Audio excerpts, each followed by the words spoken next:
Hey guys, welcome back to another recap of the Content Capitalist podcast interviews where I have conversations with people doing at least $1 million, if not more.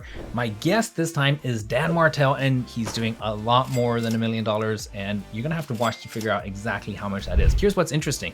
Even though he's making hundreds of millions of dollars across his career, what's important to know is that he's about to share how many businesses he absolutely failed at before he found any level of success. And there was one thing, he hired a specific person, a specific role in order to help him to reach his first business success.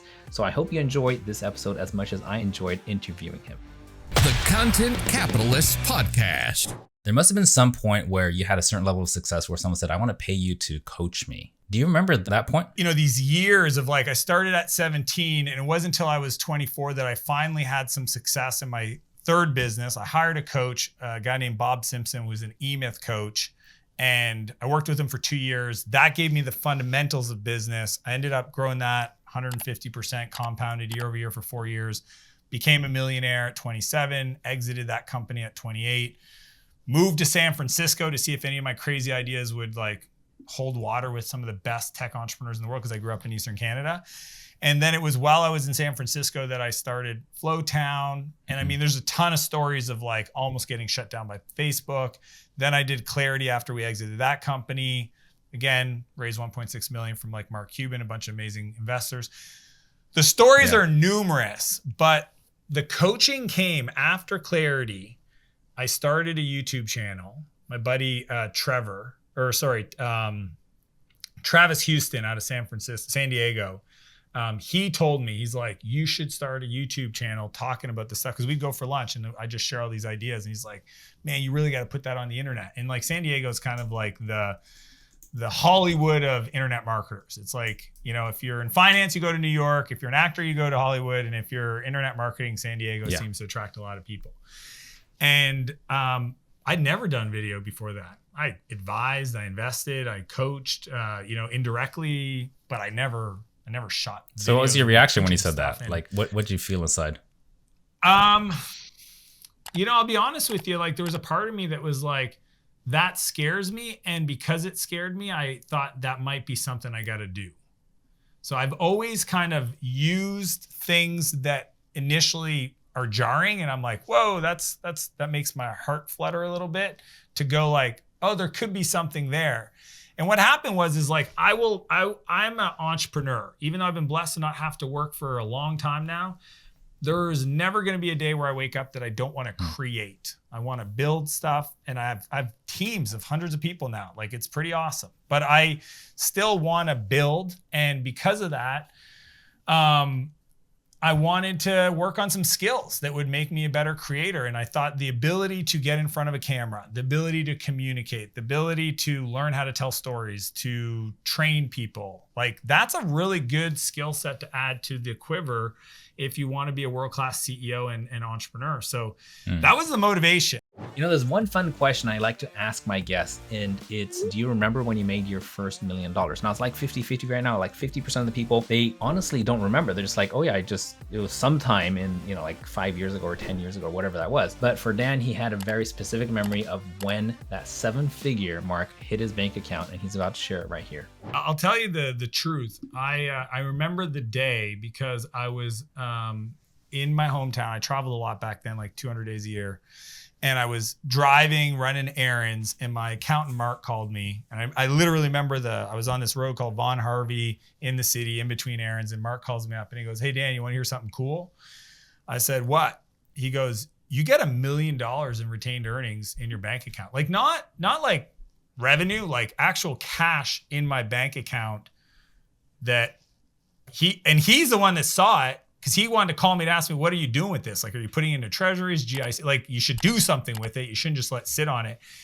And he was more excited about it than me because I was so focused on building that I was trying to figure out how do I improve the thing I've got going? The money, good or bad, it was never the purpose of what I did. I think originally when I started the third company was because I just wanted to build a team of world-class people. And the only way to do that, because I'm not a nonprofit, is to be able to pay them. The only way I can pay them is I need to learn how to make money. And if I make money and I can hire people, then I can decide. Because I just was sick of working with people that I didn't feel were that bright. There's no bigger rhyme or reason to it. I mean, I've always lived a pretty straightforward life. You know, my rules, I live off 10% of my income. So if I want more, I got to make more.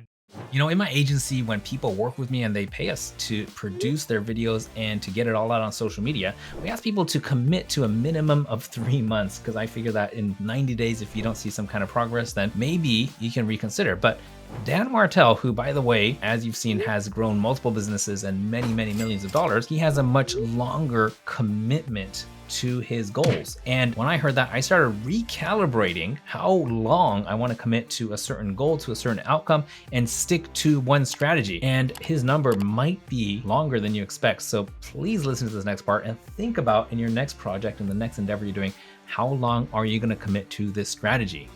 When I decide to do something, I always give myself 10 years. So when I started the YouTube channel, I won't start it if I'm not willing to commit 10 years. It's like I won't start a company if I can't see myself doing it for 10 years, right? Even if I exit, like I exited Flowtown in 2.5, Clarity in 3, that's fine. But I was committed to a decade, right? Like at minimum, this is a problem I want to solve. I'm passionate about this problem. I can give myself a decade. So when I started the YouTube channel, I gave myself a decade of producing a video every Monday for 10 years. And so like I got 3 years left. After that, it's TBD, but at least I did at least 10 years. In regards to like where my wealth is going to come from, probably not the billion stuff. Like that's not going to come from YouTube. YouTube was almost like my desire to serve. So I just thought it was such a cool trade. Okay, this is the thinking is, I can get better at communicating by teaching what I know. I can learn more because now I have an outlet. And because of that, it will make me a better entrepreneur to do other stuff, high speed, buy companies, lead, because now I have CEOs that report to me, right? So it's like all those things will be better. And I'll have this library I can point them to, my public YouTube channel, to like go deeper on things that I've been talking about.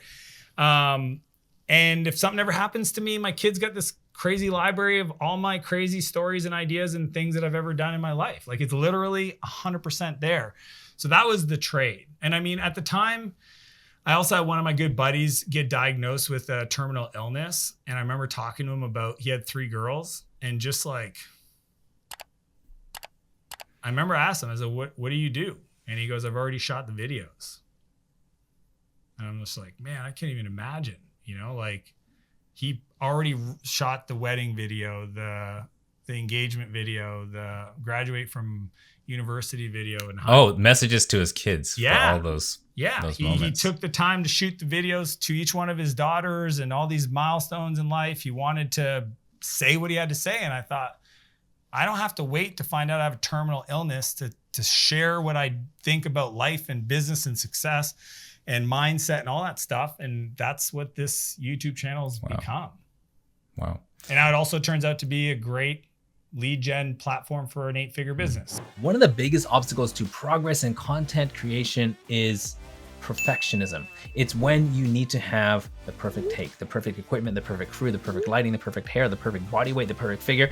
And each one of those things, when you realize they are not the vehicle to success, they are the obstacle to success, that's when you start making progress and start seeing them as just what's in the way, not what you need to succeed. Now, Dan's just about to go into his strategy for how he removes all those obstacles so that he can consistently put out great content without striving for perfectionism. It's about consistency.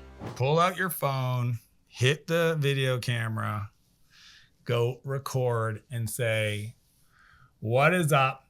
My name's Dan Martell. I've got this idea on my heart. I got to share it with you. Here's what I'm thinking. Have an amazing day. Hang out. Publish it on social media. Just do something. Like by the time you get ready, I could have produced 14 videos. Yeah. Your environment is not going to dictate the quality of the content. The content matters way more than the rapper. It's just proof by viral content. Like if anything, the message matters. You can have the worst lit, as long as the audio is good. Ken, you know this. The audio has to be good. I'm wearing a lav right now. You've got a fancy mic. The audio and the message matters so much more. And the crazy part, that the fact that we have these fully like the new, and I don't know if you've just like, well, you know this, you're the video guy, but cinematic mode on the iPhone. Yep. Like that mode is like crazy. Yeah. And I shot a video the other day with it, and my videographer's like, "What did you do? Do more of that." And I was like, "Oh, I'm using cinematic mode on my iPhone 13 Pro." And he's like, "This is gonna change the game." So like the fact that we have these things in our back pockets, just use it. And just work on learning how to storytell, how to share messages, how to get over your nerves. Most people are interested in stuff, they're not committed. And until the day you decide that you want to be a pro. So a lot of people are, I'm interested in being a CEO or an entrepreneur. It's like, no. Commit to being a professional. A professional acts completely different than an amateur. Amateur basketball, professional basketball. Those are two different athletes. I am a professional. I'm a professional speaker. I'm a professional video producer. I'm a professional communicator. I'm a professional CEO. I'm a professional dad, and I'm I'm an amateur athlete. I'm not a professional athlete because no one's paid you yet. But once they do, then you can say you're professional. I feel like I could get sponsors, but out of pity, not necessarily excitement for distribution. Hey, thank you so much for watching all the way to the end of this recap video. What I'm doing is I'm taking 1 hour long conversations I have and condensing it. If this was interesting to you, then consider subscribing to the podcast channel. There's a link somewhere around here. You're gonna enjoy a whole lot more of the conversations I have. Click down below, find those links, and I will see you in the next video, or you'll listen to me in the podcast.